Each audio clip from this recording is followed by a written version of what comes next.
potentially unlikely candidate. Replacement for an RS6? Maybe. Now, love the RS6. Don't get me wrong, it's not going anywhere anytime soon.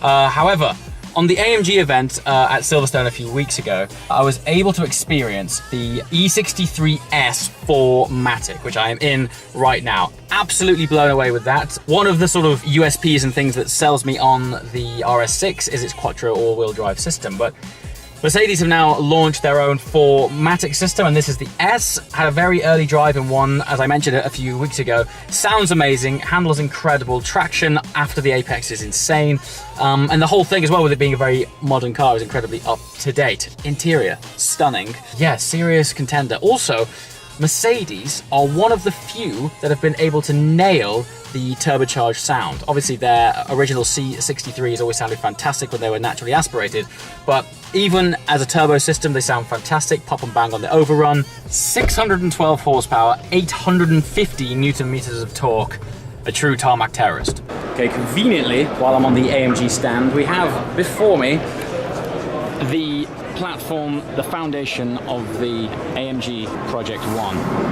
Just to look at this thing is a marvel. This is what it's all about. This is the direct transplant Formula One engine that has been in the Mercedes F1 car since 2014. If you're a Formula One fan, you'll know this thing has been dominating F1. The power this thing puts out is crazy. They are restricting the revs on this to 11,000 RPM. I know that doesn't sound like a restriction, but the actual Formula One spec revs to 13,000 RPM. Also seen a few people asking me what the two smaller pipes are on the exhaust system. You'll notice there's got a single F1 inspired exhaust output, but there's these two little pipes here which sit underneath it, which are actually directly for the turbo wastegates.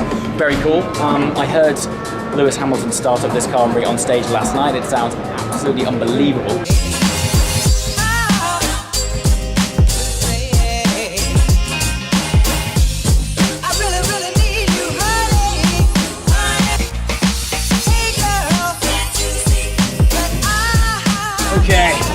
Okay, back in familiar territory. This is a car I did not expect to launch at Geneva. This is the GT3 Touring Pack. At first, it looks like a de-winged Gen 2 GT3, which should be forgiven for thinking so. However, this actually relies on a lot of ground effects. There's quite a lot more downforce in this car than there is in the 911R. As soon as this thing hit the internet, there was lots of people saying, oh, you know, 911R owners are going to be so annoyed. As with Porsche, it's a different proposition. It's basically a very slightly softer GT3. The suspension and damping is slightly softer because the aero is different, but inside is slightly more refined in that it is a cloth package. Beautiful place to sit, and of course it's only available in manual, which kind of gets my juices flowing. It's such a short throw box. It's, you know, it's Porsche. It's a Porsche box. Of course, down there, pedal placement, perfect for heel toe. Clutch feels light. I'm wondering why you would opt for this over a manual GT3. It might predominantly just be an aesthetic thing. No wing, perhaps spec it in a darker color than this. I think this is sapphire blue, which is stunning. You could spec it and it could be a real sleeper. This is something that I'd love to have the dilemma to choose.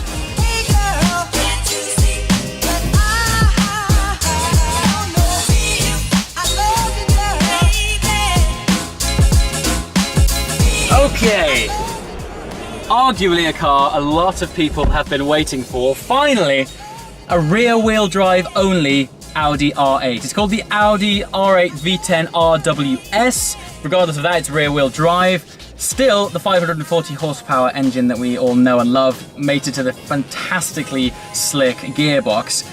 Let's face it, there's only one word that has developed this car, and that's fun. Audi has played so much on their heritage around the Quattro system that I think it's actually really bold that they've just taken out that front diff and gone to hell with it, let's have some fun. This thing is going to be a drift weapon, and I think you should give these guys a round of applause for that, because Frankfurt at the minute is saturated with the notion of autonomous driving, electric cars, and for Audi, who are pioneers in that area, for them to launch something like this is fantastic.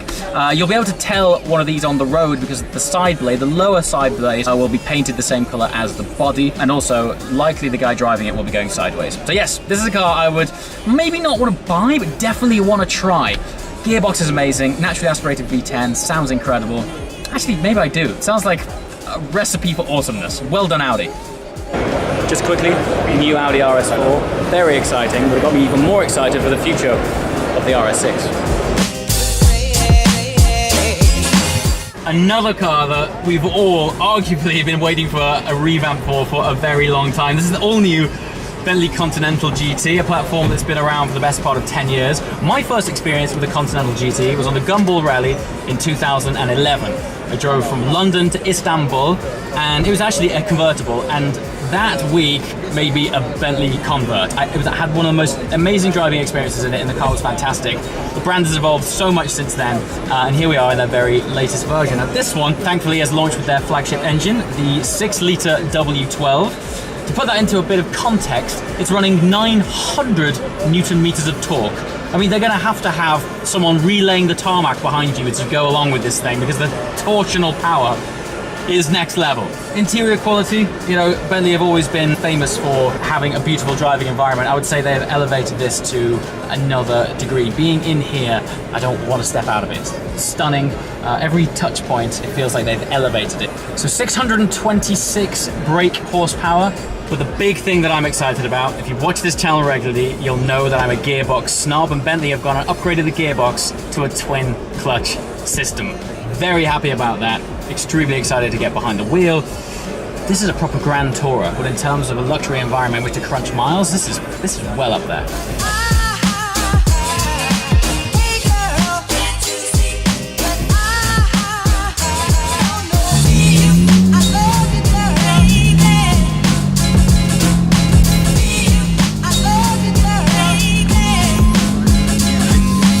Thanks, buddy.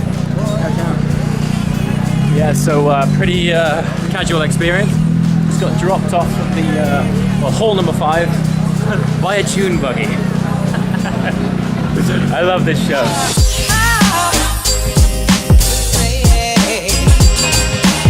Ferrari are on it right now. 812 Superfast dropped at Geneva earlier in March, and now the all-new California T replacement, the Portofino. And aesthetically, I'm so happy. I was never a big fan of the aesthetics of the California or California T. I always felt they were a little bit soft. I've heard a lot of chat online of people comparing this to a sort of downscaled 812 that you can take the roof off. I mean, if that doesn't tick as many boxes as you want, I don't know what does. It looks amazing. I have to say that the pictures don't do this car justice. And we've got some proper upgrades as well. New intakes, new conrods, new manifolds. We've got an uplift over the California T of 40 brake horsepower, taking it to 560 pounds-feet of torque and 592 brake horsepower. Now, if you watch the channel regularly, you'll know that I am currently on the hunt for something you can just take the roof off. Obviously, I haven't driven this yet, but aesthetically and as a platform, this thing is really appealing. I never thought that I would say that I would consider owning the California. This is its replacement, and I think an indicator of what a fantastic job they've done is the fact that I'm even considering one. Yeah, well done, Ferrari. Really looking forward to getting behind the wheel of this. So an invite to the press drive would be great, please, Ferrari. Yeah, I'd love to share with you guys what it's all about. Big tick. If you think about Ferrari as an overall brand, there's not many people that offer a car for every occasion and do it as well. If you think of their lineup, you've got the phenomenal Super GT, which is the 812 Superfast, a more conventional supercar layout with the 488 GTB, convertible now with the all-new Portofino, and your practical daily car from the GTC4 Lusso. Yeah, they've really upped their game. Super exciting brand to be part of. Lots more to come.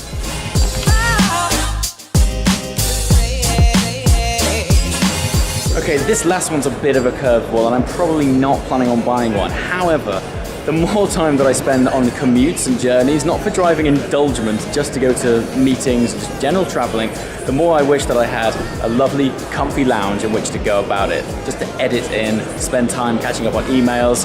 This thing is arguably the ultimate place to do that. all the details, all the accessories depends on your selection. For example, you don't want to use coffee machine, we can put here some bar or something else. Okay. Also, you have a refrigerator here. Wow. 25 liter. Amazing. Well, as much as I'm a sort of die-hard petrol head and I love driving, the commutes that I do on a regular basis, I'm often just stuck in traffic, I can't catch up on work, I'm editing a lot. In an environment like this is incredible. Very, very cool. For example, on the road, you want to see where are you going. We have also, for example, if you want to see the road, That's TV goes down. Wow, that's mad. You guys have thought of everything. How long does it take to build one? These vehicles about 2.5 months. 2.5 build, months? yeah. Okay. That's not too bad considering the amount of customization and work. Yeah, of course. Look at that. We have also here sliding tables. One here as well, the fuck of this. And it's carbon fiber now then? Yes. Look at that, perfect for editing on. Man, you're making me consider one of these. It's so good.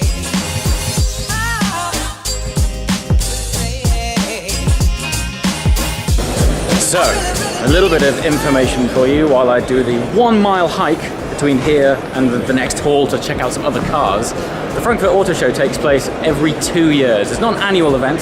The reason for that is it is absolutely monumental. I've been invited down this year by Mercedes. I've got to say a massive thank you to them, particularly for giving me a preview of the AMG Project One last night. But let me just take you down here and give you an idea of the scale of these stands.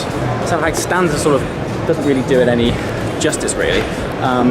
They have been constructing this showroom since June. It's basically a three to 4 month project, and they've taken 3 stories of the conference center. It's absolutely huge. Check it out. So, last night down there, this is where the Project One was launched. You can see it just there. Actually, top-down view for me is one of my favorite angles of the car. You can see so much sculpture. Look at that. Look how flared the rear wheel arches are. It's ridiculous. So down there, this is where everyone sat on these benches.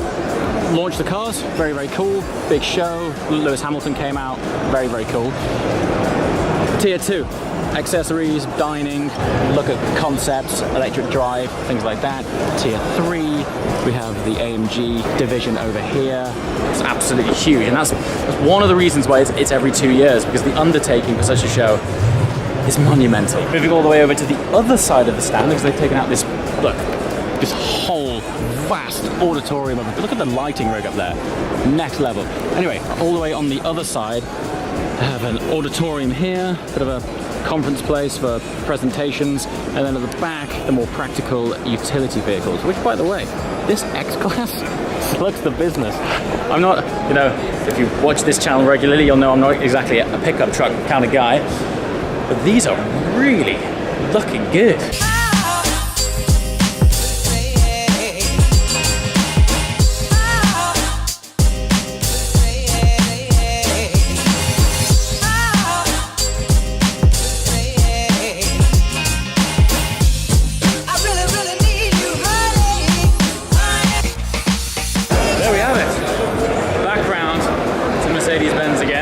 Circle to where we started.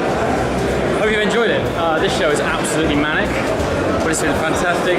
Flew in here first and foremost for the Mercedes AMG Project One, which has recalibrated my appreciation for what's acceptable on the road. As always, guys, thanks for watching. See you next time.